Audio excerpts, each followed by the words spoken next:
Maraming salamat, Lala. At sa puntong ito, kasama nga natin dito si Attorney Virgie Suarez, abogado ng pamilya Laude, pati ang nanay ni Jeffrey na si Aling Julita. Unahin po natin si Attorney Suarez. Magandang hapon po sa inyo, ma'am. Magandang hapon sa iyo, Jiggy. Magandang hapon sa lahat ng nanonood. Sa ngayon po, ano na ho yung eksaktong nangyayari sa taas at despite yung commitment order kay Pemberton ay hindi po mailabas-labas? Sige, maliwanag ang order ng korte, no? Pending yung malinaw na agreement sa pagitan ng bansang Pilipinas at ng Amerika kaugnay sa kung saan ilalagay ang mga naang akusado na katulad ni Pemberton. He is considered a national prisoner at ang commitment order ay dalhin na siya ngayon sa National Bilibid Prison. Kaya lang ang nangyayari ngayon, si Pemberton ay pinaliligiran ng 12 Amerikano. At ating kapulisan ay hindi makapwesto at hindi makalapit kay Pemberton. Nandun sila sa third, no? Nakaikot sila sa 12 Amerikano na kapaikot ngayon kay Pemberton. Kaya hindi makapwesto at hindi makuha ng ating kapulisan si Pemberton para dalhin sa National Bilibid. Ano pa isa pang development, no? Nag-file ng motion for clarification ang depensa. Ito yung sulat kamay na sulat kamay na ifinal nila at ng abogado ni Pemberton. Biglaan, at ang motion na yon is to clarify. Palagay ko na narinig ng lahat, there is nothing to clarify. Maliwanag ang order ng korte. Ang order ng korte ay dalhin ngayon si Pemberton sa National Bilibid.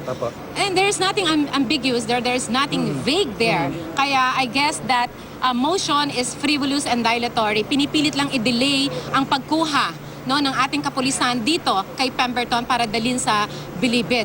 Ang nakakalungkot na development ng ating DOJ na ang ahensya na dapat nagtitiyak ng hustisya katulad nito, no, ay naggumawa ng isang legal opinion na nagsasabi na baka mas maganda siguro na dalhin muna si Pemberton sa Aguinaldo, sa Aguinaldo kung saan siya nag-i-stay, no, bago itong promulgation na ito. Again, that legal opinion should be considered as useless because that cannot overturn the decision of the court. At yung hindi ho ba sa panig ng korte dito sa Olongapo, parang ginawa ng DOJ yung hapon, parang insulto na may sariling desisyon pero meron silang opinion na parang saliwa. Yes, that is really an insult, no, to our local authorities. And again, that is also an insult to our judge, to our judiciary system. Gagawa ka ba naman isang legal opinion, di ba? I mean, para kontrahen ang desisyon ng korte? At para first time ho narinig to ng publiko na may biglang sinalang na ganung opinion. Yes, if you cannot make a good legal opinion, better not make any. Because you are rendering inutil the decision of the court, and that DOJ cannot do that. At hinatulan ho si Pemberton sa kasong homicide, nagbabayad ng mahigit 4 million sa danyos at yung nawalang income. So, kontento ho kayo sa naging decision din ng court sa panig na yun? The decision of the court is well written and clearly written, ano. Hindi kompleto yung kasiyahan dahil nga ang ginugusto, no, ay murder.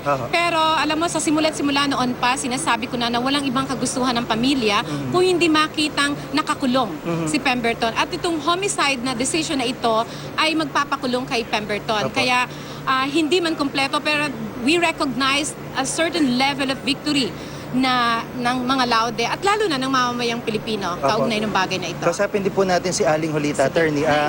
Aling Julita, sa palagay niyo ho ba ay nakamit niyo ng buong buo yung hustisya o kayo po ay hindi pa kontento? Una sa lahat, hindi rin naman ako nakontento kanina kasi inisa-isa yung lahat ng mga ebidensya. Detalye. Tapos, kung ano ang mga sinabi ng mga doktor, kung paano namatay yung anak ko sa tubig, dahil inilunod, dapat makontento ako doon sa murder talaga.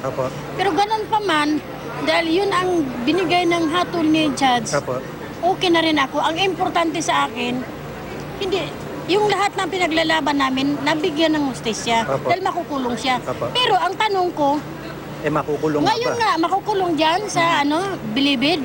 Pero parang hindi pa rin ino-honor yung desisyon dahil bakit ayaw niyang bitawan si Pemberton? Opo, opo. Bakit yung ating mga pulis hindi makagawa ng paraan Apo. kung sino ang pinakahin? Apo, sa tingin niyo ba yung ginawa ng Department of Justice parang pampalubag loob na pwede ngang hawakan ng PNP, Oh. sasalubungin ng taga Bureau of Correction, pero sa Camp Aguinaldo ikukulong, di sa New Bilibid. Parang hindi rin maganda. Hindi rin maganda kasi hindi maganda kasi yung hatol niya talagang inano ni judge nga ganun ang mangyayari. Apo.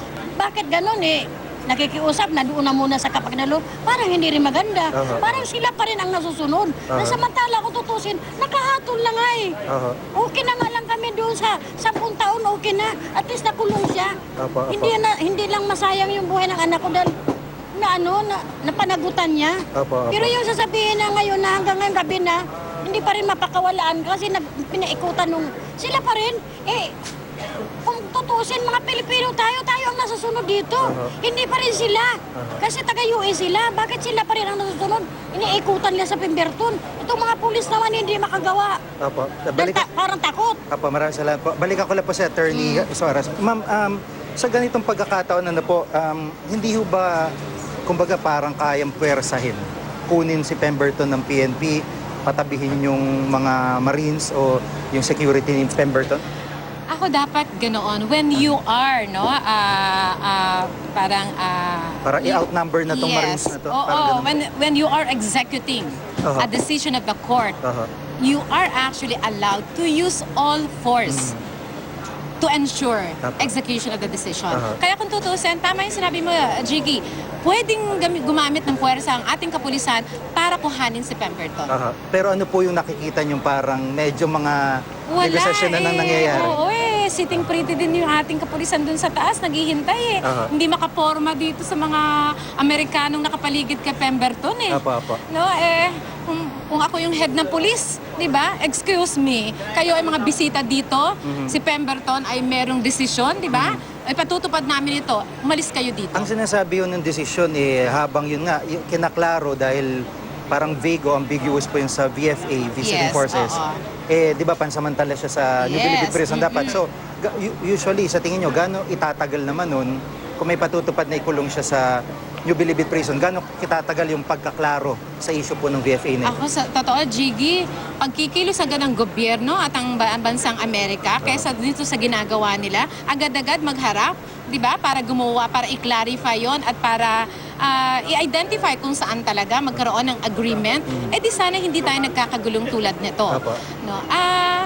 Palagay ko hindi rin magtatagal pero in the meantime, pakita naman, no? Pakita naman ng ating kapulisan na kaya nyo ipatupad ang ating batas. Pakita naman ng bansang Amerika, nitong mga Amerikano na ito, na meron silang respeto sa ating batas, meron silang respeto sa ating korte. Sa isang banda ay nakitaan ng butas tong VFA, parang hilaw pa, and yet na ipatutupad po sa atin. Yes, at kanina nga pinag-uusapan namin ni Attorney Harry Roque, napakagandang pagkakataon ito para again questionin itong Visiting Forces Agreement, no? Hindi talaga ito nagsisilbi sa interes nating mga Pilipino. Baka it's about time, really. It's long overdue. Dapat tapusin na yung Visiting Forces Agreement na yan. It's time for the Filipino nation, for us, to stand and really defend our own sovereignty, our own freedom. Di natin kailangan ng US. Salamat po sa pagkakataon, Sige. Attorney Suarez Salamat po din. at si Ginang Julita Laude, nanay po ni Jennifer Laude. Samantala